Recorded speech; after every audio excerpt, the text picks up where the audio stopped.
Buenas tardes, Raúl. Un gusto hablar contigo y con tu compañera de trabajo. Estoy a las órdenes para lo que disponga. Pero yo ya sé que es porque te estaba escuchando Sí, y ya sé justamente. que es por el fallo. Exactamente, doctora. ¿Qué es lo que más le costó en este fallo? Porque realmente 60 páginas, un fallo bastante Mm, extenso.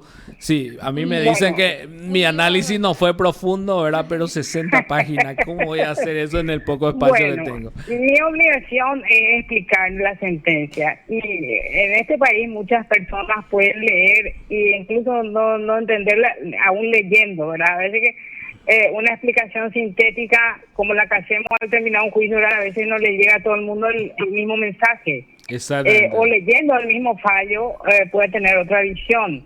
Y también leí en los comentarios, porque formo también parte de la sociedad, tengo también Twitter y leo también las respuestas. Y yo generalmente no me centro en las que están de acuerdo conmigo, sino en las que no están de acuerdo. Y he leído cómo varias personas dicen que esto es aberrante, que publicar un número no puede jamás afectar a la intimidad. Y entonces yo le pregunto, ¿por qué entonces, o sea, haciendo una cosa, un ejercicio mental un poco más de la vida real y práctico, porque es que entonces todos los números de todas las personas de su dispositivo móvil no aparecen publicados en todas las redes sociales aún sin su consentimiento? Eso no sucede en la vida real. Y si bien en la esfera administrativa está prevista una prohibición para publicar los números de teléfono de dispositivos móviles sin el consentimiento del titular que crea la SEDECO que mencioné en mi sentencia. Ujú. Eso se refiere más a un tráfico interno de datos, ¿verdad? Que cae bajo la esfera del Ministerio de Industria y Comercio para la multa correspondiente, etcétera. Pero esas compañías que acceden a tu número a través de un tráfico interno de datos no lo hacen público a través de sus redes sociales. Estos son los números de estas personas, que es lo que sucedió en nuestro caso. Pero vale esa norma prohibitiva que tiene vigor en el ámbito administrativo, vale para decir que sí existe una prohibición legal y que en esos casos de tráfico de datos a través de los cuales cualquier telefonía o cualquier otra compañía comercial o político que hace propaganda electoral pueden enviarte mensajes. Sin embargo, uno puede saber cómo se dio el tráfico de datos para que eso llegue a ellos. Y por otra parte, esos que te hacen llegar mensajes tampoco están publicando en sus redes sociales tu número. Esa es la diferencia con nuestro caso. Y un caso puede tocar una esfera administrativa, pero también puede tocar la esfera penal, a la esfera de lo punible. Y entonces, yo digo, si vos tuvieras un dispositivo móvil que está dentro de tu esfera íntima y personal y privada, a la que nadie puede acceder si vos no le das permiso o si no hubiera una orden judicial, ¿para qué tuvieras ese dispositivo si no sos titular de un número telefónico? O viceversa, ¿para qué tendrías un número de teléfono celular si no tenés un dispositivo móvil? Entonces, la proyección de la esfera de intimidad, que significa ese dispositivo móvil donde vos guardás imágenes, sonidos, fotos, videos, y que te puede incluso permitir realizar, bloquear, llamar, realizar, enviar mensajes o bloquearlos, tiene una proyección que absorbe el número de teléfono, por lo cual no es propio considerar el número de teléfono separado de esa esfera también íntima que es tu dispositivo móvil. Entonces, en un análisis simple y sencillo, a primera vista, pareciera que el número de teléfono es un dato personal y nada más, pero ese número no tiene sentido si lo interpretamos aisladamente. Es una cuestión que no se ha dado antes sobre la publicación del número. Generalmente los casos que suelen llegar de lesión a la intimidad son por haber publicado imágenes o videos, etcétera. Sí. Pero el número no ha llegado, por lo cual tuve que hacer una interpretación muy fina, porque en las pruebas quedó demostrado cómo publicar un número sí afecta a la esfera de intimidad. Y eso es lo que el intérprete debe hacer para subsumir la conducta que es juzgada, ¿verdad? Y eso es lo que hice explicando por qué no puede considerarse aisladamente un dato personal como el número de teléfono de un dispositivo móvil y que ambos hacen a la esfera de privacidad e intimidad. Hay algunas, justamente hablando un poquito de la respuesta que hubo en redes, hay algunos que hablan de que, ¿te acordarás vos, doctora, los que somos con... que antes había una guía telefónica de Antelco, Ujú. donde estaban Sí, todos los números? también. ¿Te acordarás, doctora? Sí, Y bueno, dice, si yo me acuerdo porque soy tan antigua como la guía. pero digo nomás entonces, doctora, ellos dicen, entonces habría que demandarle a Antelco por eso, dice. Gracias por recordarme. También leí ese argumento que publican en una guía telefónica. Sí, sí. Bueno, eso es justamente lo que explico, cómo el derecho a la intimidad fue avanzando, evolucionando con el tiempo, y es que el derecho humano es progresivo, tiene una cualidad que es progresivo. A medida que avanza la civilización, el uso de las tecnologías, el uso de medios más técnicos, para justamente ahora el uso de la tecnología nos permite lo que se llama la autodeterminación informativa. ¿Por qué existe esta prohibición en la ley 5.330 de publicar sin consentimiento del titular datos personales como los números telefónicos? ¿Por qué existe una ley general de protección de datos? Porque el derecho a la intimidad, que es el que fundamenta estas prohibiciones, ha evolucionado de manera que se encontraron nuevas formas de proteger ese derecho. Por otra parte, en las guías telefónicas de antes, uno tenía que pagar para que su número sea incluido, y ese derecho es un consentimiento tácito. Ah, claro. Mira un poco. Esa Entiendo. es la aplicación que yo le doy a esa gente que critica ese modo de fallo. La crítica a los fallos es libre y es la obligación del magistrado ser lo más claro posible con sus fallos. Y Totalmente, con doctora. respecto a la perspectiva de género, Sí eso que... no surgió de un modo autónomo de esta magistrada. Eso quedó evidenciado por la declaración de la propia víctima, Mercedes Barrio Canal, al decir que ella sintió que como mujer ella fue objeto. Y para probar eso, su abogado justamente hizo preguntas al respecto a otros testigos, como su marido, el periodista Luis Vareiro, que dijeron que ellos tienen la misma posición y se expresaron del mismo modo que Mercedes Barrio Canal, pero que ellos no fueron objeto de publicación de sus números celulares. Incluso Mercedes Barrio Canal había citado a otros periodistas que también tenían su misma posición, pero que tampoco fueron objeto de lo que ella sí. No con el ánimo de reclamar que porque ella sí, a ellos no, ¿verdad? Sino con el ánimo de resaltar que ella como mujer se sintió que la ofendían por eso, ¿verdad? Que la afectaban en su derecho a la intimidad por eso. Y por otra parte, también el propio querellado, al prestar declaración, habló de la perspectiva de género.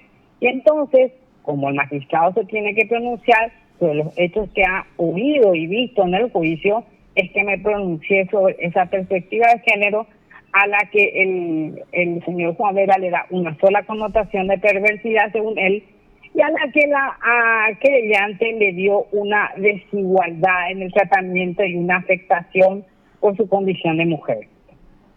Ya, entiendo.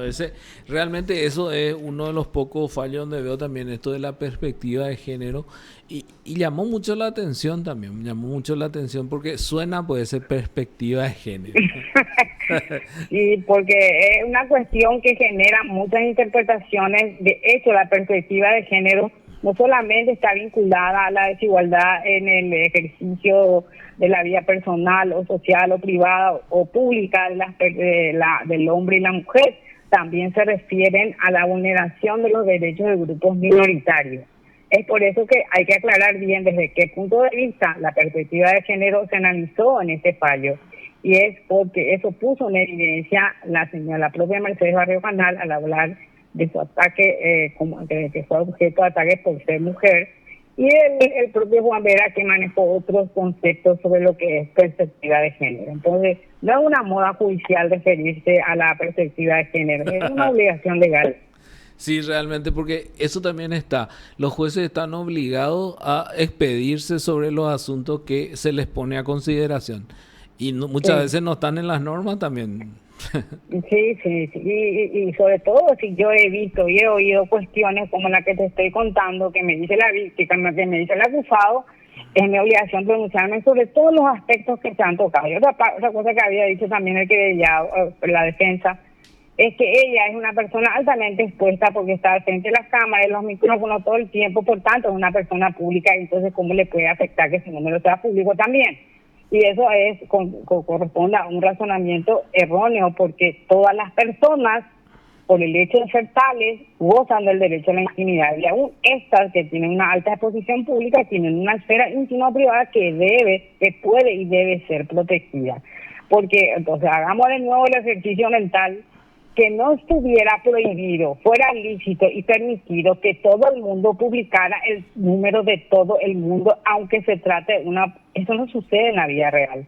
Este es el único caso en que yo vi publicado un número así, instando a que se repudie a alguien por su opinión. ¿Verdad no que el primero, doctora? No, yo por lo menos no recuerdo un caso así. Porque existe un sentido común. ¿Cómo en tu cabeza puede pasar la idea de que poder publicar sin consentimiento a alguien su número en redes sociales así masivamente? No cabe en la cabeza de nadie eso. Y lo peor es que tuvo respuesta. Sí, no. Y las respuestas pudieran no haberse limitado tan solo a enviar esos mensajes de repudio a su teléfono celular. Pudieron haberse extendido, incluso hubo peligro de que gente más fanatizada, con las ideas a favor o en contra, la pudieran haber hecho víctima en la calle de cualquier hecho. Realmente, doctora, para más, en este juicio hubo también la cuestión de que hubo hinchada de repente y había gente y de repente eso puede hacer que derive en un hecho de violencia también. Por eso recuerdo que había prohibido que entren todos así. O sea, el caso llamó... Las cuestiones que ellos defendían, ¿verdad? Tanto Mercedes Rapio Canal como el grupo Juan Vera, defienden posiciones muy radicalizadas y pueden tener sus razones ambos, pero sí existen personas más fanatizadas con algunas posiciones que sí sus conductas ya son impredecibles.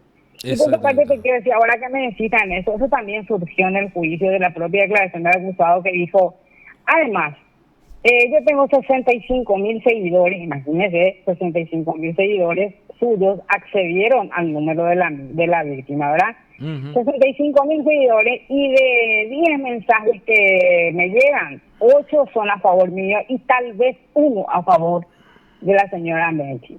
O sea que a él cree que, amparado por el número o cantidad de manifestantes a favor, él puede hacer lo que quiera, y eso no corresponde, ¿verdad? Doctora, y cambiando un poquito el tema, ¿en este caso no hubo todavía apelación o algo? No, todavía son 10 días hábiles y apenas se notificó el jueves pasado. Son 10 días hábiles a partir del día siguiente. Ese día recuerdo, doctora, que vos estabas explicando así, leyendo algunos puntos, y realmente yo creí que ya hiciste todo el fallo, por eso te pedí incluso a la tarde, pues parecía que ya estaba todo. Sí, generalmente, bueno, la ley, realmente el Código Procesal Penal establece que el día de que se dicta el fallo tiene que entregarse la sentencia íntegra escrita. Pero como ese día terminó el juicio y uno va valorando las pruebas y va escribiendo en su soledad de magistrado, va escribiendo el fallo de a poco como puede, con las ideas que le vienen, etcétera. Pero ese día el juicio había concluido. Entonces me faltaban todavía hacer la historicidad del juicio, copiar los alegatos finales, la declaración del acusado. Entonces ya no había tiempo en la jornada laboral para hacer eso, y es por eso que la ley permite extender 5 días más para la sentencia de la escrita. Bueno. Sí, y por eso que también le aclaramos a los oyentes, por eso estamos hablando todavía de esto, porque la sentencia salió el jueves recién, el jueves. Sí.